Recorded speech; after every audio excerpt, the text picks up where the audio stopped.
స్పర్శతో నన్ను దీవించుము,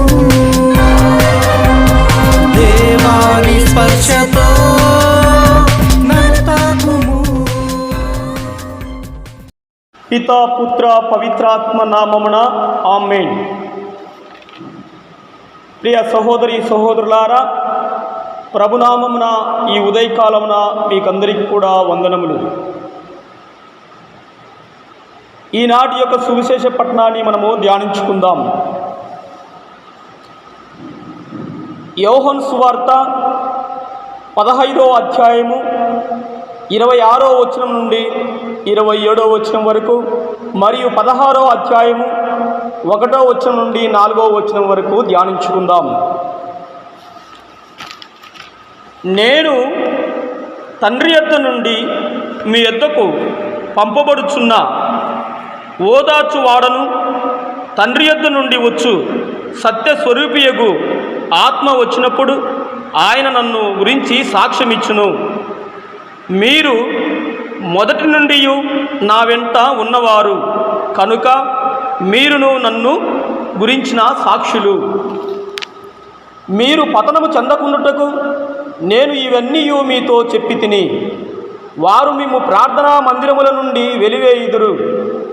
మిమ్ము హత్య చేయు ప్రతి వాడును తాను దేవునికి సేవ చేయుచున్నానని భావించు గడియ వచ్చుచున్నది. వారు తండ్రిని గాని నన్ను గాని ఎరుగకుండుటచే ఇట్లు చేసెదరు.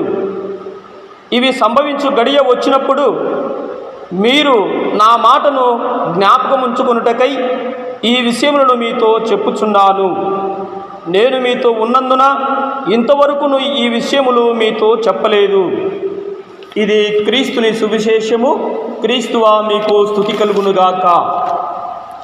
ప్రియ సహోదరి సహోదరులారా, ఈరోజు ఈ సువిశేష పఠనములో మనము ధ్యానించుకోవాల్సిన విషయం ఏమిటంటే, పవిత్రాత్మ నిజస్వరూపాన్ని మరియు క్రియలను గురించి నేటి వాక్యంలో మనము ధ్యానించుకుందాం.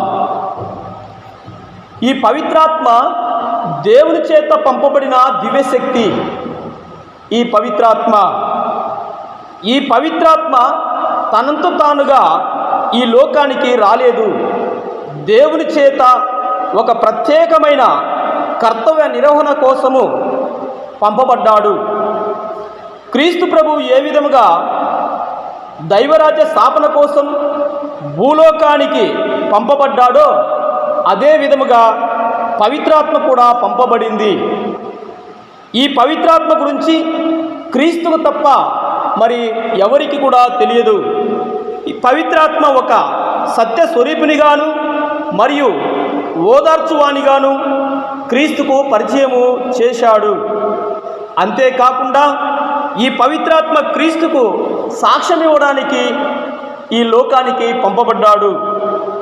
ఈ పవిత్రాత్మ క్రీస్తుకు సాక్ష్యమిస్తూ క్రీస్తు పేరట సాక్ష్యమిచ్చడి అనుచరులను కూడా నడిపిస్తూ ఉంది. క్రీస్తుని విశ్వసించి అనుసరించు వారు హింసలకు గురి అయినప్పుడు, శ్రమలకు గురి అయినప్పుడు వారిని కూడా ఈ పవిత్రాత్మ వారిని పతనము చెందకుండా వారిని కాపాడుతుంది. అందుకే పవిత్రాత్మ కాపుదల, అనుగ్రహములు మరియు వరములు ప్రతి క్రైస్తవునికి అవసరము. ప్రియ సహోదరి సహోదరులారా, ఈ పవిత్రాత్మ వరములు మనము పొందాలంటే, ఈ వరములు మనం పొందలేనిదే సంపూర్ణమైన జీవితము లేదని మనము తెలుసుకోవాలి.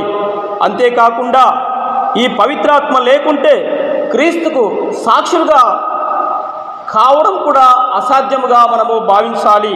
కనుక ఈ పవిత్రాత్మ సాన్నిధ్యంలో మనము నిత్యము దేవుని ప్రార్థించాలి. ఈ పవిత్రాత్మ ద్వారా మనము జీవింపబడాలంటే, దేవునికి సాక్షి బిడలుగా ఉండాలంటే ఈ పవిత్రాత్మను మనము ఎల్లప్పుడూ కూడా పవిత్రాత్మ ద్వారా మనము ఉత్తీర్ణము కావాలి. అందుకే ఈ పవిత్రాత్మ మనము పొందాలంటే, నిత్యము జీవించే వరములు మనకై ఉండాలంటే దేవుని మనము ప్రార్థించుకుందాం. పవిత్రాత్మైన సర్వేశ్వర మీకు స్తోత్రము నాయన.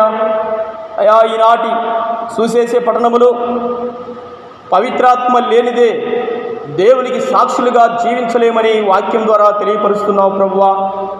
పవిత్రాత్మ లేకపోతే జీవించడము అసాధ్యమని అంటున్నావు ప్రభువా. మేము నిజముగా దేవుని సాక్షి బిడ్డలుగా జీవించుటకు నీ కృపను మా కుటుంబాలపై మాపై ఉంచబడడానికి, నీ యొక్క ఆత్మీయ వరాలను మేము పొందడానికి, పవిత్రాత్మ ద్వారా మేము జీవించడానికి నీ కృపను మా కుటుంబాలపై ఉంచమని నజరేయుడైన యేసు నామమున అడిగి వేడుకొనుచున్నాం తండ్రి. ఆమేన్.